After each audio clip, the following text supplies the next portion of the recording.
ഇവിടെ cast a shadow എന്ന idiom നമ്മൾക്കൊന്ന് സെന്റൻസിൽ യൂസ് ചെയ്ത് നോക്കാം. The loss of his pet. Utter confusion ആണ് അവിടെ കാണാൻ സാധിക്കുക. Utter confusion. The rearranged schedule has put me at 6s and 7s. To tell a white lie ആണ് നെക്സ്റ്റ് ഇഡിയം ആയിട്ട് ഇവിടെ വന്നിട്ടുള്ളത്. അപ്പൊ വൈറ്റ് ലൈ എന്നൊക്കെ പറയുമ്പോൾ ആരെയും വേദനിപ്പിക്കാത്ത ഒരു നുണ എന്ന് നമ്മൾ കൗച്ച് പൊട്ടാറ്റോ. അപ്പൊ കൗച്ച് എന്ന് പറയുമ്പോൾ തന്നെ ആ ഒരു ലേസിനെസ് നിങ്ങൾക്ക് ഫീൽ ചെയ്യുന്നുണ്ട് അല്ലെ? നമ്മൾ വളരെ ടയേർഡ് ആയിട്ടുള്ള ഒരു അവസ്ഥ. Welcome to Entri app. എന്റെ പേര് മീര. ഇന്നത്തെ ക്ലാസ്സിൽ കേറ്റഡ് കാറ്റഗറി 1, 2 and 3 എന്നീ എക്സാമുകൾക്ക് യൂസ്ഫുൾ ആയിട്ടുള്ള ഇംഗ്ലീഷ് ഗ്രാമറിന്റെ ഇഡിയംസ് എന്ന ടോപ്പിക് ആണ് നമ്മൾ ഡിസ്കസ് ചെയ്യുന്നത്. എൻട്രി ആപ്പ് കേറ്റഡ് കാറ്റഗറി 1, 2 and 3 ക്ലാസ്സുകൾ ആരംഭിച്ചിട്ടുണ്ട്. എല്ലാവരും പെട്ടെന്ന് തന്നെ ജോയിൻ ചെയ്യുക, എക്സാം ക്ലിയർ ചെയ്യാനായിട്ട് ശ്രമിക്കുക. അപ്പോൾ നമുക്ക് ഇന്നത്തെ ക്ലാസ്സിലോട്ട് പോവാം. ഇവിടെ ഇന്നത്തെ ക്ലാസ്സിൽ ഇഡിയംസ് ആണ് നമ്മൾ പഠിക്കുന്നത് എന്ന് പറഞ്ഞു. ഇന്നത്തെ ആദ്യത്തെ ഇഡിയം എന്ന് പറയുന്നത് കാസ്റ്റ് എ ഷാഡോ എന്നതാണ്. Cast a shadow. Cast a shadow നിങ്ങൾക്ക് കാണാൻ സാധിക്കുന്നുണ്ട്. ഒരു പിക്ചറിൽ ഒരു ഗോസ്റ്റിന്റെ ഷാഡോ പോലത്തെ ഒരു ഷാഡോ നിങ്ങൾക്ക് ഇവിടെ കാണാൻ സാധിക്കുന്നു. അപ്പോൾ കാസ്റ്റ് എ ഷാഡോ എന്ന് പറയുമ്പോൾ അതിന്റെ മീനിങ് വരുന്നത് സ്പോയിൽ എ ഗുഡ് സിറ്റുവേഷൻ. ഒരു നല്ലൊരു കാര്യം അതില് ഒരു കറുത്ത നിഴൽ വീഴുക എന്നൊക്കെ നമ്മൾ മലയാളത്തിൽ പറയാറുണ്ടല്ലോ. ലെറ്റ് ഡൗൺ, അൺപ്ലസന്റ് ആയിട്ടുള്ള ഒരു കാര്യം സംഭവിക്കുക. അതായത് കാസ്റ്റ് എ ഷാഡോ എന്ന് പറയുമ്പോൾ spoil a good situation. Let down, unpleasant, അതൊക്കെയാണ് കാസ്റ്റ് എ ഷാഡോയുടെ മീനിങ് ആയിട്ട് വരുന്നത്. കാസ്റ്റ് എ ഷാഡോ ശ്രദ്ധിക്കുക. Spoil a good situation, let down, unpleasant. ഇവിടെ കാസ്റ്റ് എ ഷാഡോ എന്ന ഇഡിയം നമ്മൾക്കൊന്ന് സെന്റൻസിൽ യൂസ് ചെയ്ത് നോക്കാം. The loss of his pet casted a shadow in his life. The loss of his pet, അവന്റെ pet നഷ്ടപ്പെട്ടത്, പെറ്റായിട്ടുള്ള ആ ഒരു ആനിമലിന്റെ നഷ്ടം. It casted a shadow, it spoiled his life. It casted a shadow in his life എന്നാണ് ഇവിടെ കൊടുത്തിട്ടുള്ളത്. അപ്പോൾ കാസ്റ്റ് എ ഷാഡോ ഇനി നിങ്ങൾ മറക്കില്ല. Spoil a good situation. അടുത്തത് സ്മെൽ എ റാറ്റ് എന്നതാണ് സെക്കൻഡ് ഇഡിയം ആയിട്ട് വന്നിട്ടുള്ളത്. ഇവിടെ നിങ്ങൾക്ക് ഒരു റാറ്റിനെ കാണാൻ സാധിക്കുന്നുണ്ട്. അപ്പോൾ ഇവിടെ സ്മെൽ എ റാറ്റ് എന്ന് പറയുമ്പോൾ to suspect that something is wrong. ഇവിടെ എന്തോ ഒരു പ്രശ്നമുണ്ട് എന്ന് സസ്പെക്ട് ചെയ്യുക, സംശയിക്കുക എന്നതാണ് സ്മെൽ എ റാറ്റ് എന്ന ഇഡിയത്തിന്റെ അർത്ഥമായിട്ട് വരുന്നത്. To suspect that something is wrong. To suspect that something is wrong എന്നതാണ് സ്മെൽ എ റാറ്റിന്റെ മീനിങ് ആയിട്ട് വരുന്നത്. ഇവിടെ ഇഡിയം സ്മെൽ എ റാറ്റ് നമ്മൾക്കൊന്ന് സെന്റൻസിൽ യൂസ് ചെയ്ത് നോക്കാം. They claim they will honor the terms of the contract, but I smell a rat. അവര് പറയുന്നുണ്ട് കോൺട്രാക്റ്റിൽ പറയുന്ന ടേംസ് എല്ലാം അവര് പാലിക്കുന്നതാണ് എന്ന്. But I smell a rat. പക്ഷേ എനിക്ക് ഒരു സംശയം മനസ്സിലുണ്ട്. Suspect that something is wrong. അടുത്തത് at 6s and 7s എന്ന ഇഡിയമാണ്. ഈ at 6s and 7s എന്ന ഇഡിയം ഒക്കെ എക്സാമിന് വരുമ്പോൾ പലപ്പോഴും നമ്മളുടെ അവസ്ഥയും ആ ഒരു ഇഡിയത്തിന്റെ മീനിങ് പോലെ തന്നെയാണ്. അതായത് നമ്മളുടെ മനസ്സിൽ നിങ്ങൾക്ക് ഇവിടെ കാണാൻ സാധിക്കുന്നുണ്ട് ഒരു കുട്ടി, ആ കുട്ടിയുടെ മനസ്സിൽ പല ചോദ്യങ്ങളും വരുന്നു. അങ്ങനെ ആ ഒരു വല്ലാത്തൊരു അവസ്ഥയിലാണ് ആ കുട്ടിയുടെ സിറ്റുവേഷൻ അല്ലെ? അപ്പോൾ at 6s and 7s എന്ന് പറയുന്നത് utter confusion എന്ന് പറയേണ്ടിയിരിക്കുന്നു. In a state of total confusion. utter confusion ആണ് അവിടെ കാണാൻ സാധിക്കുക. utter confusion. The rearranged schedule has put me at 6s and 7s. അതായത് ഒരു റീഅറേഞ്ച്ഡ് ഷെഡ്യൂൾ ഒക്കെ റീഅറേഞ്ച് ചെയ്ത് വന്നപ്പോൾ അത് ഒരു വ്യക്തിയെ at 6s and 7siലോട്ട് കൊണ്ടുവന്നിരിക്കുന്നു. അട്ടർ കൺഫ്യൂഷൻ ആയിട്ടുള്ള ഒരു സ്റ്റേറ്റിലോട്ട് കൊണ്ടുപോയിരിക്കുന്നു എന്നതാണ്. അപ്പോൾ 6s and 7s ഇനി ഒരിക്കലും നിങ്ങൾക്ക് മറക്കാൻ സാധിക്കില്ല. 6s and 7s utter confusion. 7-day wonder.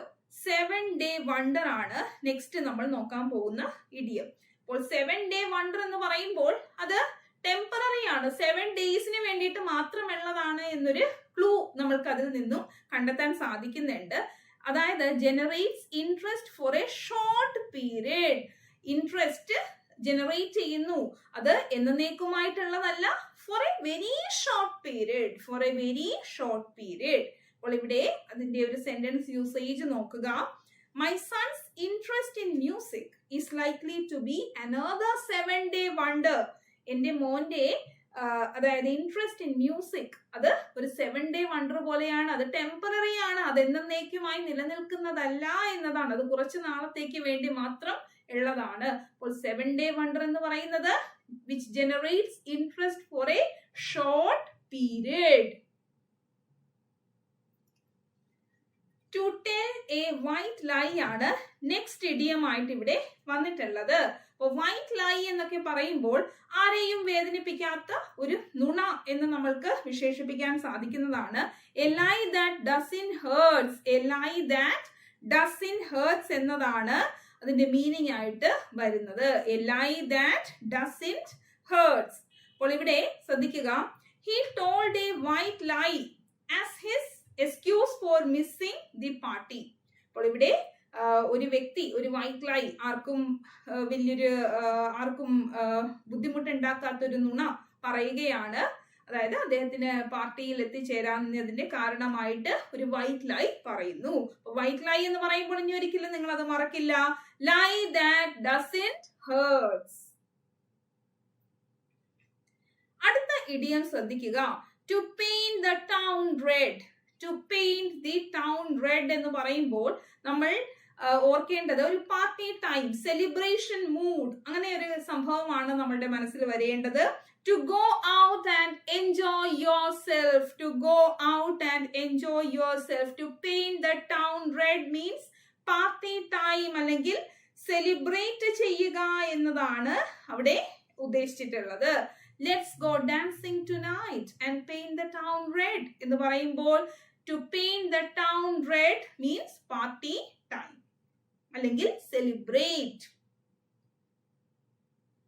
അടുത്തത് ഗ്രീൻ വിത്ത് എൻവി ആണ്. ഈ ഗ്രീൻ എന്ന കളർ പൊതുവെ നമ്മൾ കണക്ട് ചെയ്ത് വായിക്കുന്നത് ജലസിയുമായിട്ടാണ്. ഗ്രീൻ എന്ന കളർ ജലസിയുമായിട്ട് കണക്ട് ചെയ്ത് വായിക്കാം. ഗ്രീൻ വിത്ത് എൻവി എന്ന് പറയുമ്പോൾ ജലസി എന്നത് ഓർക്കുക.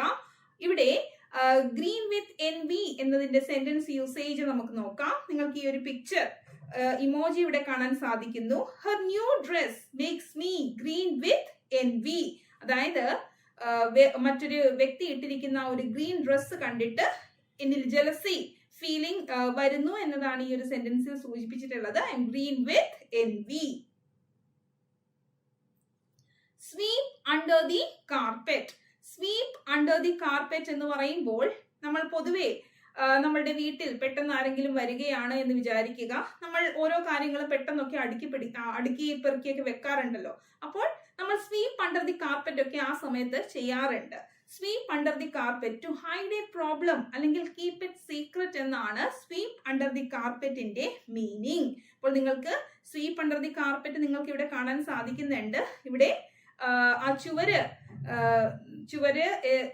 സിമെന്റ് ചെയ്യാത്തൊരു ചുവരാണ്, അത് കട്ടനിട്ട് വെച്ചിരിക്കുകയാണ് അല്ലെ. അപ്പോൾ സ്വീപ്പ് അണ്ടർ ദി കാർപ്പറ്റ് ആണ്. കീപ് ഇറ്റ് സീക്രട്ട് എന്നൊരു മീനിങ് ആണ് അവിടെ കാണാൻ സാധിക്കുന്നത്. ഇനി അതിന്റെ ഒരു സെന്റൻസ് യൂസേജ് കൂടി നമുക്ക് നോക്കാം. The corrupt politician won an election by sweeping all his dirty dealings under the carpet. അതായത് ഒരു കറക്റ്റ് ആയിട്ടുള്ള പൊളിറ്റീഷ്യൻ ഇലക്ഷനിൽ ജയിച്ചിരിക്കുന്നു. എങ്ങനെയാണ്? By sweeping all his dirty dealings under the carpet. അദ്ദേഹം ചെയ്തിട്ടുള്ള ഓരോ കറക്റ്റഡ് ആയിട്ടുള്ള കാര്യങ്ങളെല്ലാം സ്വീപ്പ് അണ്ടർ ദി കാർപ്പറ്റ് ചെയ്തിട്ട്, അതായത് സീക്രട്ട് ആയിട്ട് വെച്ചുകൊണ്ടാണ് അദ്ദേഹം ഇലക്ഷനിൽ ജയിച്ചിട്ടുള്ളത്. അടുത്തത് രണ്ട് പൊട്ടാറ്റോ നിങ്ങൾക്ക് കാണാൻ സാധിക്കുന്നുണ്ട്. Couch potato, couch potato. അപ്പൊ കൗച്ച് എന്ന് പറയുമ്പോൾ തന്നെ ആ ഒരു ലേസിനെസ് നിങ്ങൾക്ക് ഫീൽ ചെയ്യുന്നുണ്ട് അല്ലെ. നമ്മൾ വളരെ ടയേർഡ് ആയിട്ടുള്ള ഒരു അവസ്ഥ, വളരെ ലേസി ആയിട്ടുള്ള ഒരു അവസ്ഥയൊക്കെയാണ് ഈ കൗച്ച് പൊട്ടാറ്റോ കൊണ്ട് മീൻ ചെയ്യുന്നത്. someone who tries to avoid physical activity. അപ്പൊ ലേസിനെസ് എന്ന് പറയുന്നത് തന്നെ അതാണ് അല്ലെ. ഫിസിക്കൽ ആക്ടിവിറ്റി അവിടെ വരുന്നില്ല. അപ്പോൾ ലേസി ആയിട്ടുള്ള ഫെലോസിനെ നമ്മൾക്ക് കൗച്ച് പൊട്ടാറ്റോ എന്ന് വിശേഷിപ്പിക്കാവുന്നതാണ്. അപ്പോൾ ഇവിടെ അതിന്റെ ഒരു സെന്റൻസ് യൂസേജ് നമുക്ക് നോക്കാം. You have A huge belly because you are A couch potato. നിങ്ങൾക്ക് ഒരു ഹ്യൂജ് ബെല്ലി ഉണ്ട്, അതിന് കാരണം you are A lazy fellow അല്ലെങ്കിൽ കൗച്ച് പൊട്ടാറ്റോ. നിങ്ങളിൽ ആരൊക്കെയാണ് കൗച്ച് പൊട്ടാറ്റോ എന്ന് നിങ്ങളൊക്കെ ഒന്ന് വിലയിരുത്തുക. അപ്പോൾ കൗച്ച് പൊട്ടാറ്റോ ആയിട്ടിരിക്കാതെ എക്സാമിന് വേണ്ടി പഠിച്ച് പെട്ടെന്ന് തന്നെ കേട്ടിട്ട് ക്ലിയർ ചെയ്തെടുക്കാനായിട്ട് ശ്രമിക്കുക. അടുത്തത് ഇന്നത്തെ അവസാനത്തെ ഇഡിയമാണ് to cut a rug. To cut a rug എന്നൊക്കെ നമ്മൾ എക്സാമിന് കാണുമ്പോൾ കട്ട് ചെയ്ത് മാറ്റുക എന്താണ് ഒന്നും നമുക്ക് മനസ്സിലാക്കാൻ, അതായത് ഈ മീനിങ്ങുമായിട്ട് കണക്ട് ചെയ്യാനായിട്ട് ഇത്തിരി ബുദ്ധിമുട്ടുണ്ട്.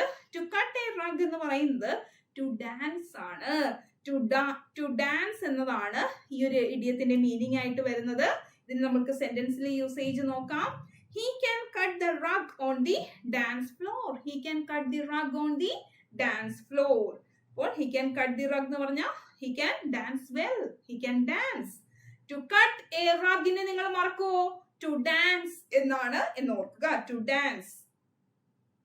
അപ്പോൾ ഇന്നത്തെ ക്ലാസ്സിൽ നമ്മൾ 10 ഇഡിയംസ് ആണ് കംപ്ലീറ്റ് ചെയ്തിട്ടുള്ളത്. ഈ ഇഡിയംസ് ഒക്കെ നിങ്ങൾക്ക് ഓർത്തിരിക്കാനായിട്ട് സാധിക്കുന്നുണ്ട്, വ്യക്തമായിട്ട് മനസ്സിലാക്കാനും സാധിച്ചു എന്നാണ് വിശ്വാസം. അപ്പോൾ അടുത്ത ക്ലാസ്സിൽ കാണുന്നത് വരെ എല്ലാവർക്കും നന്ദി, നമസ്കാരം.